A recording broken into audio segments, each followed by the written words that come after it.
This is class 9th employability skills information technology. Code is 402. We are taking the green skills. Conserving natural resources. That is how to save this natural resources efficiently. So what we are going to discuss here is what we need to do to conserve, to keep these natural resources. So conservation is what? It is a proper management of natural resources to prevent its exploitation, destruction or degradation. What does it mean? Is that whatever God has given us, nature has given us, we need to manage it in such a way so that all the exploitation, destruction and degradation can be stopped. So conservation is not one activity. It is a sum total of activity. So this is sum total of activity which can derive benefits from natural resources, but at the same time, its excessive use can be stopped. Right?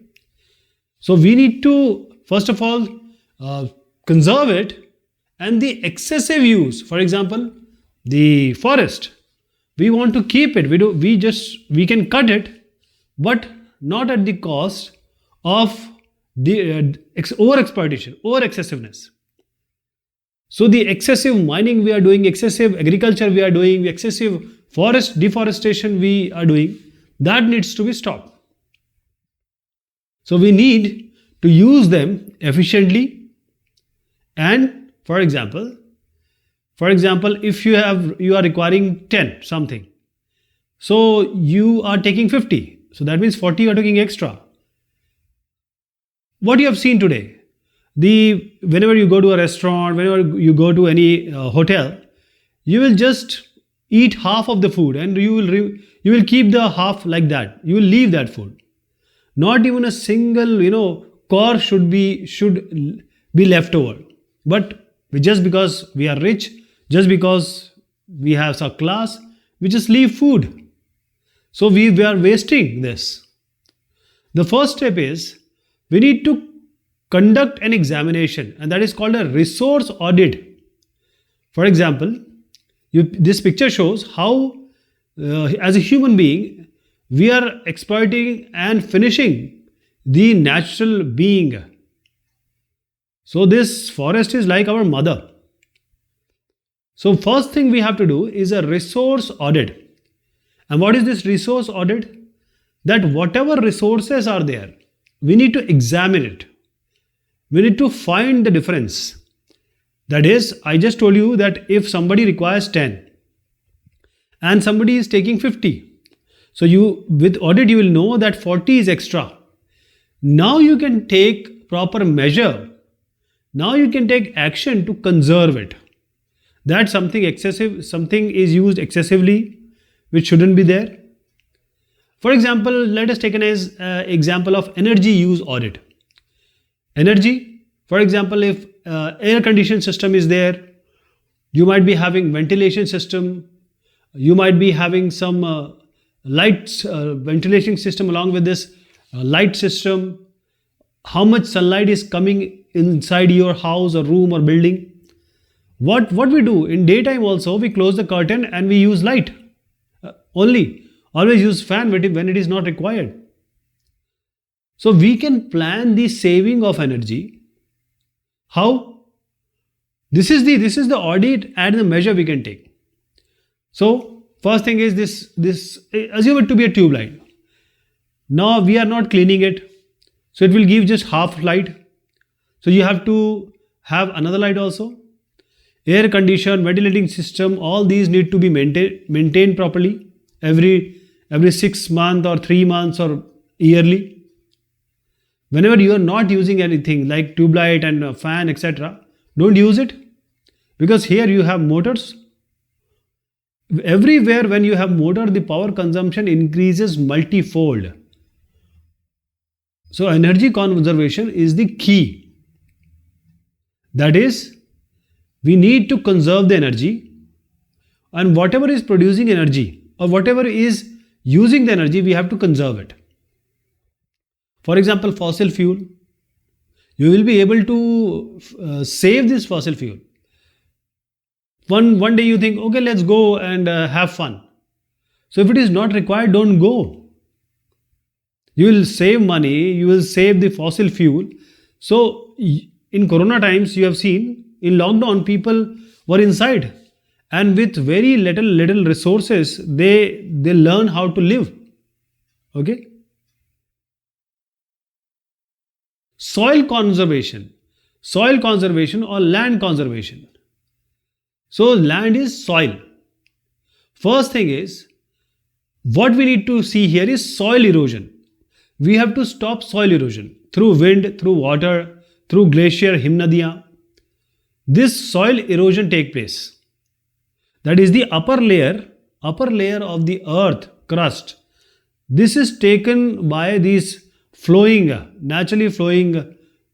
First of all, the fertility will be lost.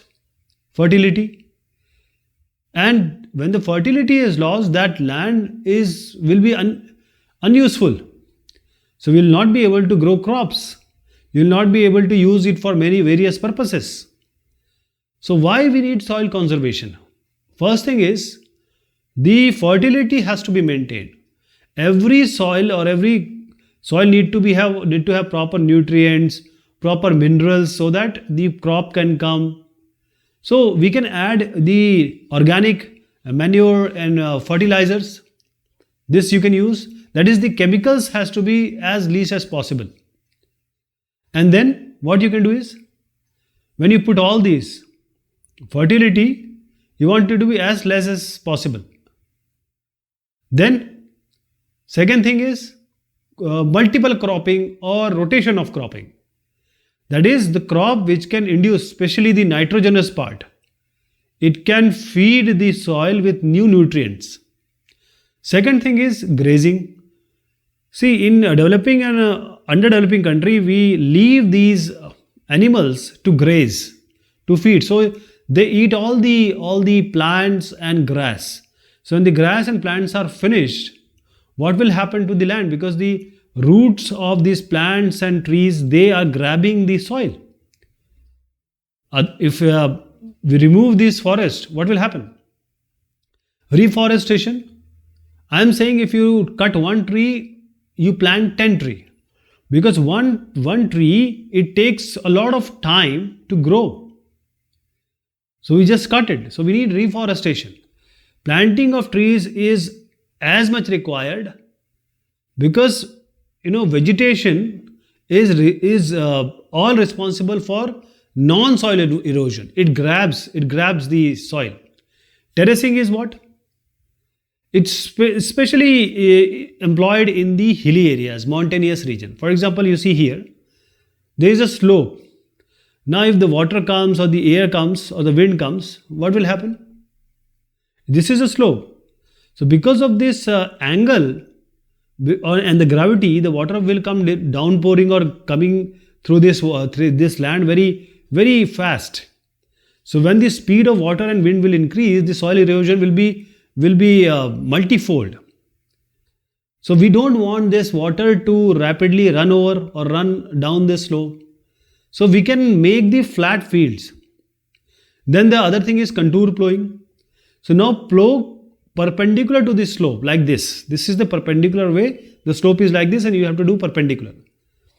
So what you can do is, and especially the hilly areas, I will show you the picture. See, this is how they have made this slope as flat, and also put a kind of blockage here, so that when the water comes, it stays, and also it doesn't take that soil along with it. So it will trap water and also stop the soil erosion by the strong rain water, especially in the hilly areas, because hilly areas find more rain. Water conservation. So water, you will say, it is everywhere. Ocean, 3/4 of our globe is covered with water. 75% we have water. But the thing is, this is not usable. You cannot drink it. Only 3% and less, 2.5% to be very precise. And most of the water is in glacier form, snow form. Canada and up, the two different the Mahadweeps.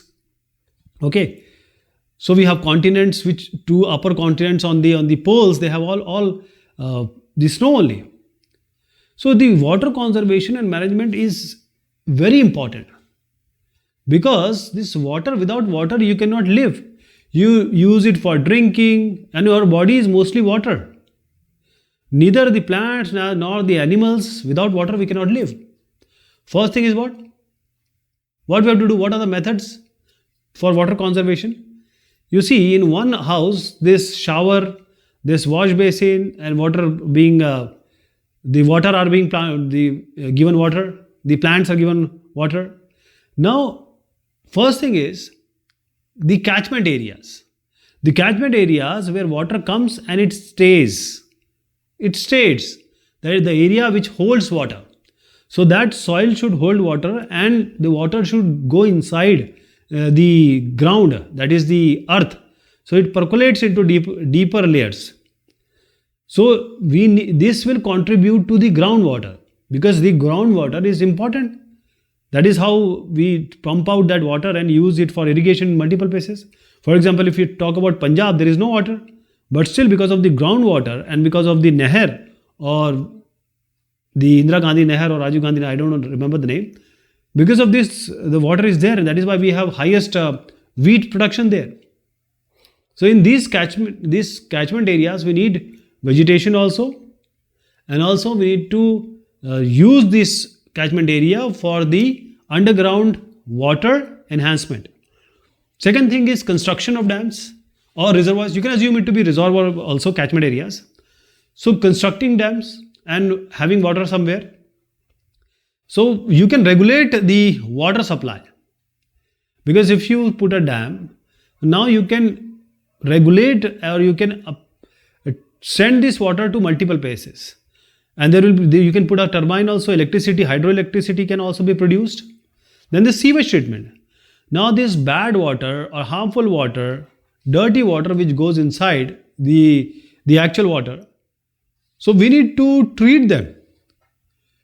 We cannot just leave our dirt or the pollutants and effluents to just go without treatment to any water resources like water, like rivers, or even the ocean. So this whole ecosystem of aquatic life, what will happen to it if we don't treat it? It will eventually be finished, shattered. Just because we want economic development, we cannot do this. So we need to clean it, okay? Next is industrial waste. Now we need industries, but the effluents, which are the harmful chemicals coming out of the different industrial waste, this we need to prevent this chemical. And also the thermal pollution. What is thermal pollution? See, if the water coming out of the industries are very hot, now what will happen? What will happen if boiling water, if it can boil egg, and if I put some human inside it, what will happen to him? Same thing you are doing here. You are putting hot water inside this water, and you have different microorganism like fish there. So you need to use the water with mind, judiciously, in a sustainable way. First thing, this is the unjustifiable, not just judicious use of water. So you need to be very careful whenever the tap is flowing, whenever this water is scarce. Don't use water wherever it is not required, because you save water, and that is for other person also. One more important thing is rainwater harvesting. Rainwater harvesting, that is, you can store water and recharge groundwater. In Tamil Nadu, you are given a special subsidy for this, because water is scarce. So this is a step by step. Water comes here, and then water you try to grab it, and then you send it to certain tank, and this tank can hold water for your later use. And this collection tank, maybe you may not be able to use it for drinking, but still it can increase the groundwater content, and also you can use it for other purposes, especially in the areas which are very near to the equator. So this is how the rainwater harvesting is very important. And there is one village which is all the houses have rainwater harvesting. Then the watershed. Watershed is a single unit of land with its water drainage system, which is including the soil and water management for developing vegetative cover in this area. So you have this area. Now it has a drainage system, that is the water is flowing. And then we do all the soil conservation, we stop land erosion, we do the water management, and this drainage system is properly maintained, and that is called the watershed. So you do all the kind of thing because that water is essential to us. I'll just show here. This is the only water source. So all this community need water, and for that water they have to do all kind of water management. So plant tree, clean water, land erosion can be stopped, all this using the watershed. Energy conservation, how to conserve